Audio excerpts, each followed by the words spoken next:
What's up, everybody? It's me, Melanie Mack here, coming at you from my car. I had to get out of the house for a little bit, just had to. It's funny because normally I'm very introverted. I'm normally fine being in my house for long periods of time, but I just feel like with all this stuff and, all the lockdowns and all that, your girl had to get out of the house for a little bit, just had to. So I'm in my car and got some pet food for my guinea pigs. It may not be a lot, but it's something. It's something. So anyway, I figured I'd just make a video while I'm here chilling a little bit. And I kind of just wanted to talk about some things and changes that I've been making. So some of you know I was streaming games full-time on Facebook for over 2 years. And I left, and some people were like, why'd you leave Facebook? All that. Well, I guess, I don't know, I don't want to make this whole video about that, so I'm just going to make a TLDR on it. I wasn't really happy. At first I was, but then after a while, no, I wasn't. And so it just started to become kind of a grind. I felt like there was no future for me on the platform. I wasn't growing. My viewers weren't getting notifications. It's kind of the same issues that a lot of people have with Facebook as a platform in general. You get all these followers, but then you have to pay to actually reach them. Otherwise, you're not going to reach that many of them at all. So I was just thinking about it, and I was like, even on my Twitch page, I had 1/10 of the followers there, so over 100,000 followers. On Facebook, I had over 1 million followers, and I was getting more views on Twitch. So it's just kind of, something isn't adding up. So anyway, yeah, it just started to feel a bit like a grind, and I feel bad because a lot of the other streamers that I met there, the viewers that I had there, and the people who worked there were all amazing, wonderful people, but I just felt like it was time. And so I ended up not renewing my contract and just leaving. After I finished my obligations, I left. And nothing but love for them, thankfully. Everything's fine. We're all on good terms. So that's good. I don't like to have any bad blood anywhere. So I started streaming on Twitch again, but now my page is glitched. Affiliate won't even work on it, even though I hit all the requirements and there's that button to do it. But I think it's something to do with the dashboard changes and all that. I don't know. That's just been a giant mess. And then Twitch support is impossible to get through to, and even when you do get through to them, I feel like they're not even actually reading what your message says, and they give you some sort of pre-canned response, so it doesn't even fix my issue. So yeah, that's just been a huge headache. I lost my partnership with them in 2018. Once I started streaming on Facebook, they didn't like it, so they took my partnership away. Granted, my partner contract was from 2014, and it was essentially the same that affiliate contracts are now. So, which is okay, you can't multi-stream, you can't share content made on Twitch until 163 hours, but there was no exclusivity clause in there about streaming elsewhere separately, right? So again, that's kind of similar to what affiliate contracts are now. So on affiliate, you can't multi-stream, but you can stream elsewhere separately. So that's what that was. But they still terminated my partnership anyway. And so I don't know. I just can't get anybody to look at my case. I can't get anybody to look at my old contract. I've looked at it. I've read it over. I'm like, dude, it's still come on. So anyway, that's a giant headache. And I'm starting to think maybe it just wasn't meant to be. Maybe I wasn't meant to stream on Twitch again. Maybe I need to be streaming on YouTube, or maybe I just need to be cutting back on streaming in general. I don't even know. So my whole life right now and my whole career and all that is just so... I've just got a lot of work to do to kind of restructure everything. Thankfully, things are good with GameStop. Now with stores opening up, thankfully I'm getting to work again. Granted, I'm filming from home now, but I have my whole news segment. I have a gaming news segment now. So I write it, I produce it, and film it. And it's a weekly thing. So since I'm hosting more and since I'm having more obligations with it, with writing it and all that kind of stuff, I got a little bit of a raise too. So I'm like, yay, okay. So that's good. I'm excited. So that's really great. And I was really worried about that because I was like, because with all the lockdown and stuff, I wasn't able to get that work from them. And so once, like, now I'm back working again. I'm good. I'm not so worried about the whole financial thing, especially with me switching platforms on streaming and stuff like that. So I don't know. I'm still figuring it out. I really do enjoy streaming, but if I can't even figure out what kind of platform I want to be on, it's like, I don't know. I'm just questioning a lot of things. I'm questioning whether I should even be streaming full time at all at this point if I can't get the proper support from a platform. I don't know. But maybe I should just try YouTube streaming again. But some people are like, oh, YouTube streaming gaming is dead right now. I don't know. So we'll see. I'll figure it out. Feel free to leave some input in the comments if you have any suggestions or anything like that. But I'm just figuring it out. But also, I got a new Wacom tablets. I just bought the Intuos Pro, like, not long ago. And usually, like, I was drawing on an iPad and all that. I had an old Cintiq before, and then when I moved, it was, like, bulky and stuff, so I gave it to a friend and all that stuff. And so, yeah. And so, anyway, I was like, okay, this will be fine. I'll just draw on an Intuos. But it just feels weird to me drawing and not looking at that. I don't know, maybe it's because I'm older, because I used to draw like that all the time, but I'm in my early 30s now, so it's like, maybe that's it, I don't know. But now drawing on a tablet and looking at the screen, my hand-eye coordination just ain't it. It's a struggle. It takes me like 10 plus times longer to do anything on that thing. So I was looking at the more affordable Cintiq tablets, and the 16-inch, not the Pro version that has 4K resolution and all, but the regular 16-inch, like 1080, was only $200 more than the Intuos Pro.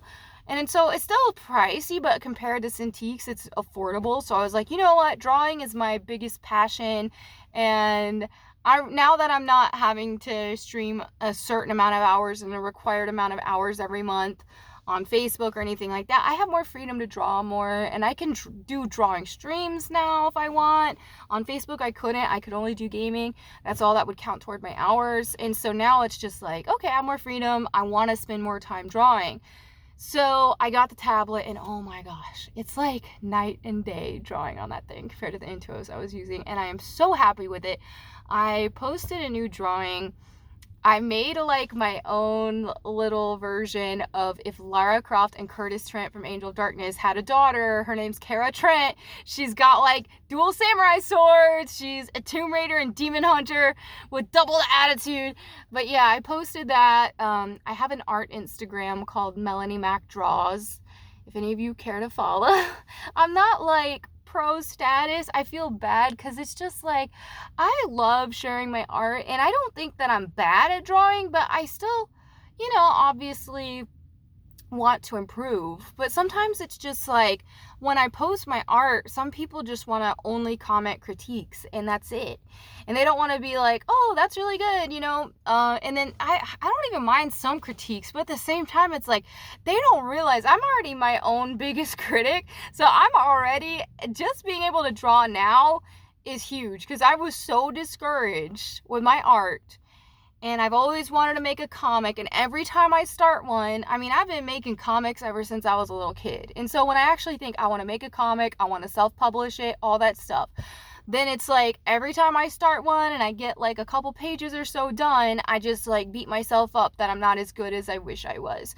And then I'm like, okay, I guess I can't do this yet. I guess I have to still practice. And then I draw, and then I just like look at my drawing, and it's like a magnifying glass on every little thing that I need to improve on. And so whenever people only want to critique, and when a lot of them aren't even artists themselves, it can be extremely discouraging, because it's like, I already know that I'm not perfect. I already know I need to improve on certain things. And whenever I finish a drawing and something's not accurate on it, trust me, I know that. I know. I don't think any of my drawings that I share are perfect. I know the flaws in those. And as I keep drawing, I keep improving. That's the process. So I don't know. I think too, if people want to critique and I find that people who actually are super good at drawing, I don't want to say never because I can't speak for all of them, but they will almost never offer an unsolicited critique. They might ask, or I just feel like they know how to approach it better. And if they do, because I remember even back in like 2010 or something like that, I shared a drawing and I was drawing foreheads too low and not enough like top of the head and stuff. And I didn't even realize it at that time. And one of my friends, who is an amazing artist, like, he just knew the right way to tell me without making me feel like crap, without making me feel like I suck. And he was just like, oh, he pointed out things that he did like and all that. And he was like, what would really make this drawing perfect is or not perfect, but better is if you would raise the head and give her a little more of a forehead. And so then, like, it was a tweak I was able to add, and that didn't take a lot of extra work either. And I was like, whoa, he was right. That's amazing. And so stuff like that feels good. But I feel like most of the time people just don't know how to offer a critique without sounding like a jerk. But I find that real talented artists that really produce great art and that know what they're doing, they have ways to explain it, and they know what it feels like to be an artist, so they're able to deliver that without making you feel like utter crap and all that stuff. So yeah, anyway, so I kind of went on a tangent with that, but yeah, so I got that, and I want to open an Etsy shop. I want to sell some prints, and I made this design for a t-shirt like months ago, and I was gonna launch it, and I was gonna do it as like a whole separate brand, but I think I actually want to just do an Etsy shop and keep it more low-key. So I'm gonna do that, and once I get all that up and running, it'll be fun. But I can't wait. It's like art is my biggest passion, and I just love it so much. So it's something that I always want to work on improving on. And then also I'm like, hey, I bought this tablet now, no excuses. I have to make a comic. I have to. And one thing that helped encourage me too is I go on Kickstarter and I like to back indie comics. And so I've been doing that, and I read some that are,